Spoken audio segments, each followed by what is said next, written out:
girls. Hey Kathy. Hey Kathy. Phantastic Physics. Good morning everyone. Today we will be learning about kinematics.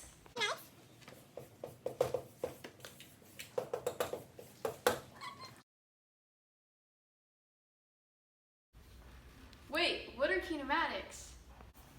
Well, Kathy, kinematics are equations we use to solve for variables.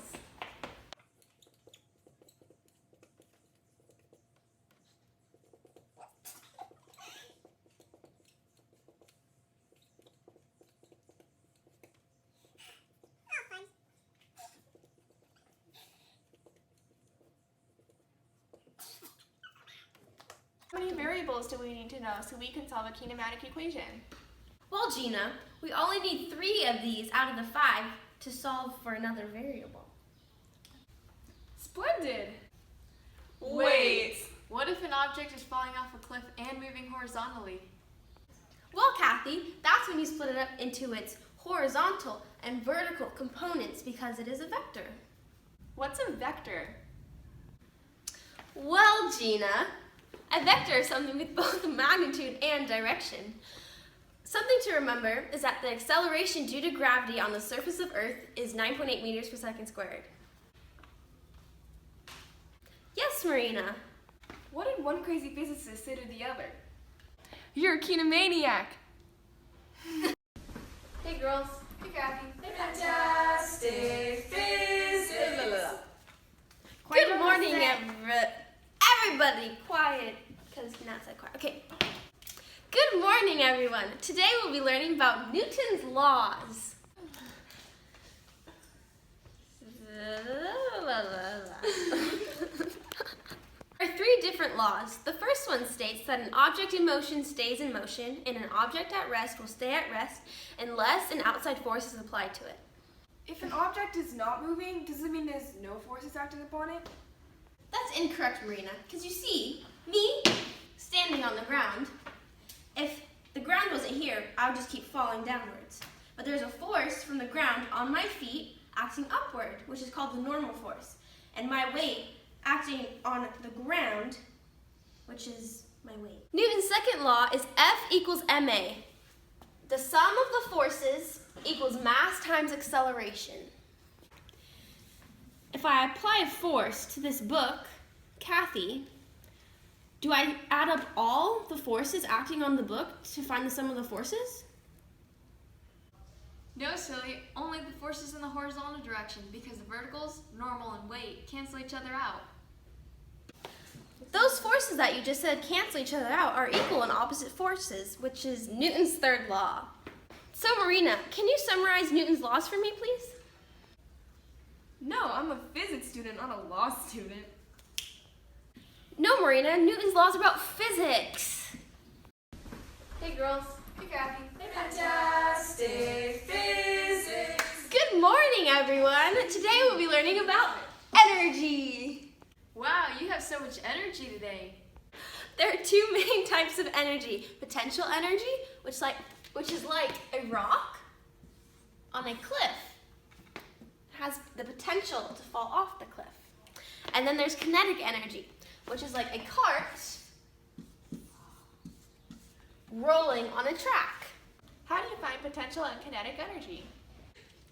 So, the equation for potential energy is mass times gravity times height. And then the equation for kinetic energy is 1/2 mass times velocity squared. And you see how in the kinetic energy, there is no height in that equation. So, when the cart has kinetic energy and no potential energy, that means there is no height and it's on the ground. Does that make any sense? Yes, Marina. Why does a hamburger have less potential energy than steak? Because it's in the ground state. So are there other types of energy? Oh, yes, Gina. There is spring potential energy.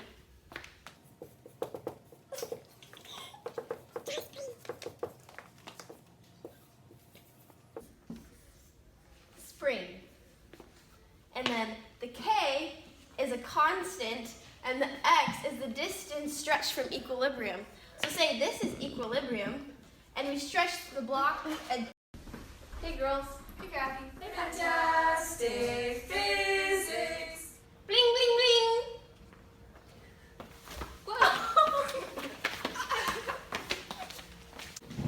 Wow, thanks for that demonstration of momentum, guys. The variable for momentum is p, and the equation is p equals mass times velocity. Does momentum get conserved like energy? There are multiple types of collisions. What are those? Well, students, there are inelastic and elastic collisions. In a perfectly elastic collision, the kinetic energy will be conserved. And then in an inelastic collision, the kinetic energy will not be conserved. Thanks for teaching us momentum, Teacher Jewel. You the real MVP. Hey girls.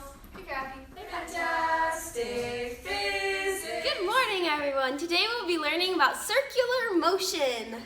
The kinematics for circular motion are the same as the kinematics for linear motion. Wow, even the variables? No, silly, the variables are circularized. Oh! Wait, well how? Well, I'll show you. The fish thing. Something to remember is that when something's traveling in a circle, it is always accelerating because it is changing direction. Well, how do you find the acceleration of something moving in a circle? Well, Gina, that would be the centripetal acceleration. To find the centripetal force, you do the mass times velocity squared over the distance. You see, this is really F equals ma because this acceleration is substituted in here. Wow, that really threw me for a loop. What? What is the universal law of gravitation? Well, Kathy, that would be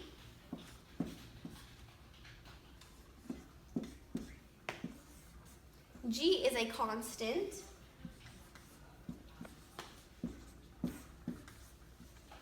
M1 is the mass of the thing the object is revolving around. M2 is the mass of the object revolving around the other object. And that is the distance between them. Hey girls. Hey Kathy. Hey, Phantastic Physics. Good morning, everyone. Today we'll be learning about rotational motion. Kathy, can you tell me what torque is, please? Sure, teacher. Torque is a perpendicular force applied at a distance from the fulcrum. Correct, Kathy. The equation for torque is force perpendicular times radius. Is there a way to find the sum of the torques without having to add them all together? Yes, Marina. The sum of the torques also equals inertia times angular acceleration. What's inertia? Good question, Gina. Inertia is the tendency of an object to resist the change in motion. And the equation for inertia is equals mass times radius squared. Wait a second. Is there rotational kinetic energy too? Yes, Kathy, there is.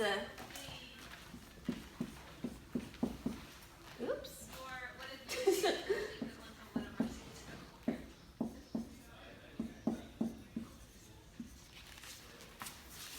Inertia times angular velocity squared, like the 1/2 in front. Yes, Gina, do you have a question? Is there rotational momentum too? Yes, Gina, that's called angular momentum. And that's angular momentum equals I omega, or L equals R times linear momentum. Lerp. Wow, the rotation of the Earth really makes my day. Burp. Hey girls. Hey, Kathy. Phantastic Physics. Waves and sound. Did you say waves? Yes, Kathy. Go sit down. Okay. This is a peak. This is a trough. And the distance between one peak and another peak is one wavelength.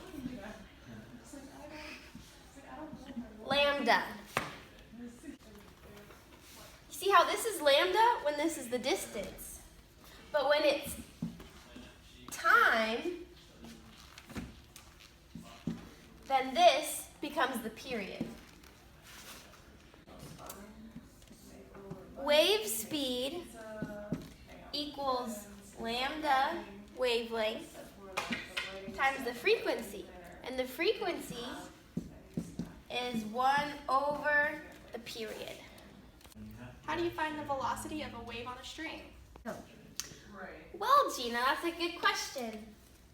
The velocity of a string equals the square root of tension over mu. And this mu is different from the other ones. This one equals mass over length. So you're saying that when you're hanging loose, there's less velocity on the string? Yes, stupendous, Marina.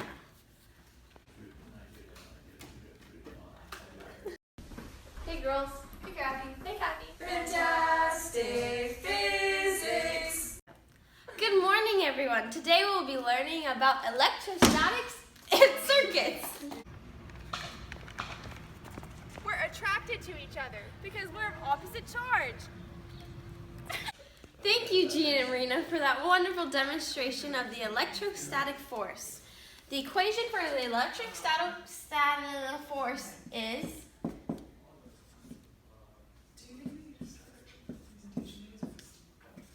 and then, okay, this is a constant. This is charge 1, this is charge 2, and that's the distance between them. Well, that's electrostatics, but what's circuits? Well, Marina, we'll get to that right now. This is current. Current equals number of electrons over time. And then there's resistance. Resistance equals rho times the length over the area. What about voltage? Well, Kathy, according to Ohm's law, voltage equals current times resistance. Are there different types of circuits? Yes, Marina, there are 2 types of circuits. Well, in our case there are. There are series and parallel. In series, the current stays the same and the voltage gets split up. In parallel, the current gets split up and the voltage drop stays the same. Well, we know that power equals work over time, but right now, in circuits, power equals current times voltage. My friend Power is really stressed. His boss is making him work overtime. Oh no.